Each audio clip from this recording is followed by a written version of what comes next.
Today is a very special day.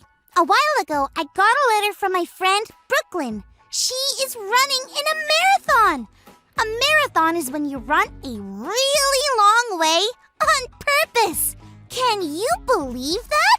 You get a medal at the end, which is great. But Brooklyn isn't running for the medal. My parents told me that Brooklyn is running so that kids, just like you and me, that live in far-off places, can have clean water to drink. I know! I thought everyone had that too, but they don't. And that's why Brooklyn is running in this marathon, to raise money so that kids and their families can drink clean water and be healthy. It made me think what an amazing message that would be. A message is when someone tells you something or brings something to you. What an amazing message clean water would be if I'd never had that before. Can you imagine? Anyway, I have a very important job for Brooklyn's marathon. I have to make a sign for the very last turn of the run. Brooklyn is going to be very tired. I have to make sure that she goes the right way to reach the end. Can you help me? It says, "Good job. Turn now." Do you think this is a good sign for Brooklyn? No. No? Well, I guess the letters are pretty small. And it doesn't even tell her which way to turn. Yeah, I guess this isn't the best message for Brooklyn to get. Here is another sign. What about this one? It says, "Almost done. Finish over there." No. No? Yeah, I guess the letters are still pretty small, and it says finish over there, but doesn't say where. Brooklyn would be running in circles. Wow, I've got some work to do. While I work, let's check out today's Bible story. It's time for today's Bible story. It comes from the book of Acts, chapter 9. There was a man named Saul who was doing very mean things to anyone who believed in Jesus or obeyed Jesus' teachings. By going after Jesus' followers, Saul sent a clear message to everyone. If you follow God, I can make bad things happen to you, so watch out. One day, Saul was traveling down the road on his way to do more mean things, and a bright light came from heaven. It knocked Saul to the ground. Then, a voice spoke to Saul out of the light and asked him why he was doing mean things to him. Saul didn't know who it was. Who was he doing mean things to? It turns out the voice belonged to Jesus. Jesus told Saul that when he made life hard for people who love Jesus, it was like Saul was doing it to Jesus. But now, Jesus was giving Saul a chance to do the right thing. When Saul got up from the ground, he couldn't see. He was blind. So the men who were with Saul helped him get up and go to the place Jesus told him to go to. At the same time, Jesus also spoke to a man named Ananias. Jesus told him to go find Saul. Ananias was scared because he had heard about the mean things Saul had done to people like him, but he obeyed Jesus and went. Jesus used Ananias to heal Saul of his blindness. He could see again. Then Ananias told him the very important message Jesus had for Saul. Saul had been pointing people away from Jesus, but now he would point people toward Jesus. Saul would be a messenger, telling people to believe in and obey Jesus.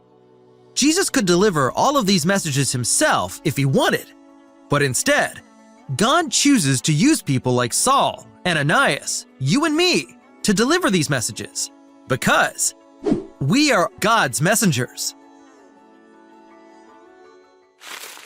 That Bible story was crazy! Can you imagine a light so bright that it knocks you down? Jesus really wanted Saul to get the message. Saul's new job was to help people know God. Oh, that reminds me. I made another sign. Check it out. This sign says, "Go Brooklyn!" It points in the direction of the finish line and it says, "You rock!" And on the back, it says, "And roll!" Do you think this sign is the one? Yeah, I think so too. I love it. It's so cool that Brooklyn is going to bring the wonderful message of clean water to kids and their families by running this marathon. And it's so cool that I get to give Brooklyn this final message of the race. It's so cool that God chose to use Saul to help spread the message of Jesus.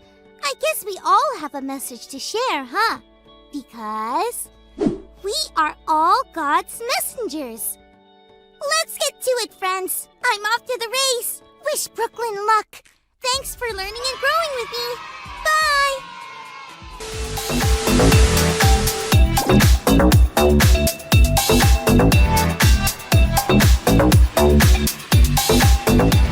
Oh, well, hey there, little chicken nuggets. It's me, Carl, and welcome to Grow TV.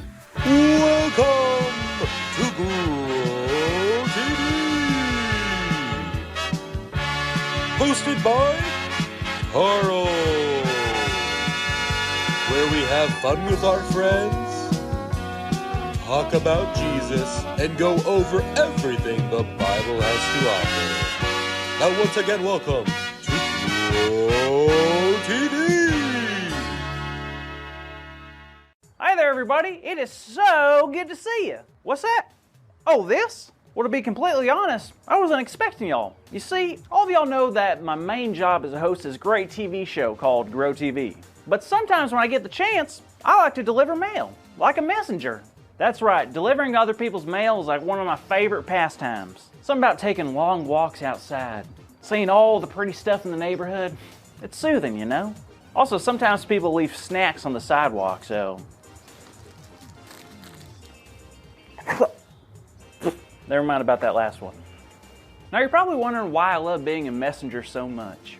Well, it's simple. Messages are important. I mean, think about it. Your parents coming to tell you that dinner's ready? Well, that's a message. A birthday card from your grandma, but like you open it and there's money in it and you're trying to like be like, oh, I'm reading the card, Grandma, this is so nice. But the whole time you're just focused on how much money is in the card. That's a message. Messages can bring sadness or joy. They can tell us new things or remind us of something from a long time ago. So as a messenger, I get excited about bringing people these. Speaking of people, I'm outside here at my good friend Andrew's house. Now, are y'all cool if I pull a little prank on him real quick? He doesn't really like spiders, so I got a little fake one for him. Let's try it. Hey, Angie, you home? Hey, Carl. Good to see you. And to you as well. Nice to see you as such as well. Anywho, I got a message for you. Oh, really? Great. Yeah, it looks like something someone ordered off the web. Nice. I've been waiting. Oh, I'm sorry. I thought that would be funny. Okay, it was a little funny.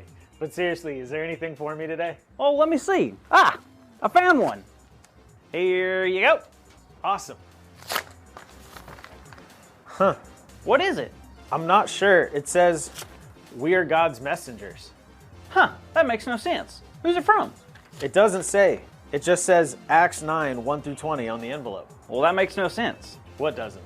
Well, the letter said we ain't God's messengers. Whoa, hold up there, Carl. You don't think we're God's messengers? Of course not. That was like Moses, Deborah, Elijah. Paul? Exactly, Paul. He's a messenger for God, not me. I wouldn't be so sure, Carl. Do you know what happened in Acts 9? Is that where the ark drove into like this other dimension filled with like a whole bunch of marshmallow people? No, I'm not even sure that's in the Bible. Anyway, the story is something truly special. Do you have your Bible on you? You know I do. Acts chapter 9, Carl. Acts is in the New Testament. I knew that. I was just hoping that when I opened my Bible, the pages would tell me where I needed to go. Has that ever worked? No, usually Andy or Jada just reads it to me. X. Ah, chapter 9. What happened?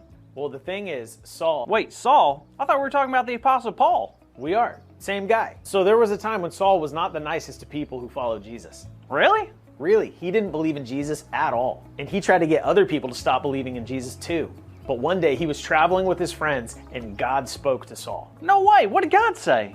And God asked Saul, Saul, why do you persecute me? Saul asked, who are you, Lord? And God responded with, I am Jesus whom you are persecuting. He replied, now get up and go into the city and you will be told what you must do.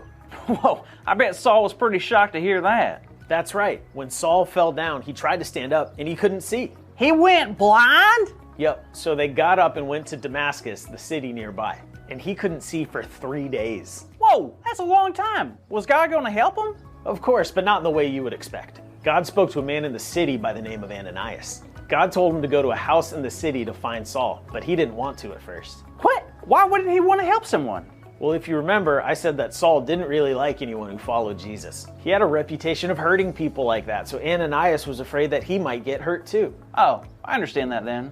So what did he do? He trusted God. He did what he was told, and when he found Saul, everything changed. No way, how? They met in the house that Saul was in, and then Ananias put his hands on him and prayed. Then Saul's vision returned, and he could see. They spent time with him in Ananias' community. They gave him food, and he was baptized too. Let's go! That is so cool! Isn't it? Paul was forever changed, and that's how we become one of God's messengers. Wow, so Paul wasn't a nice guy before, but since he met Jesus, everything changed. Exactly, and Paul spent the rest of his life sharing God's message with everyone he could, and we are invited to do the same. We have the chance to be changed just like Saul was. It's kind of amazing that we get to be messengers just like so many believers before us. You really think so? Of course, God calls us to take the message of Jesus and deliver it to all of our friends and family. Well, what about people we don't know?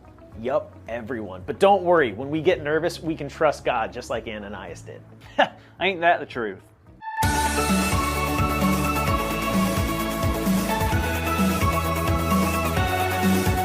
Hey kids, guess what I got in the mail? It's today's big idea. You know what it is? I bet you do. It's we are God's messengers. So let's say it out loud so the whole neighborhood can hear us, okay? 1, 2, 3. We are God's messengers. Great job, everyone. Now make sure to tune in next week because we have a very special delivery for you. See you then.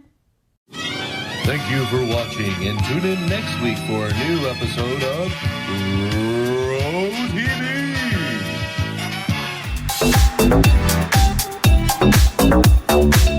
Isaiah 6 verse 8. Then I heard the voice of the Lord saying, Whom shall I send, and who will go for us? And I said, Here am I, send me.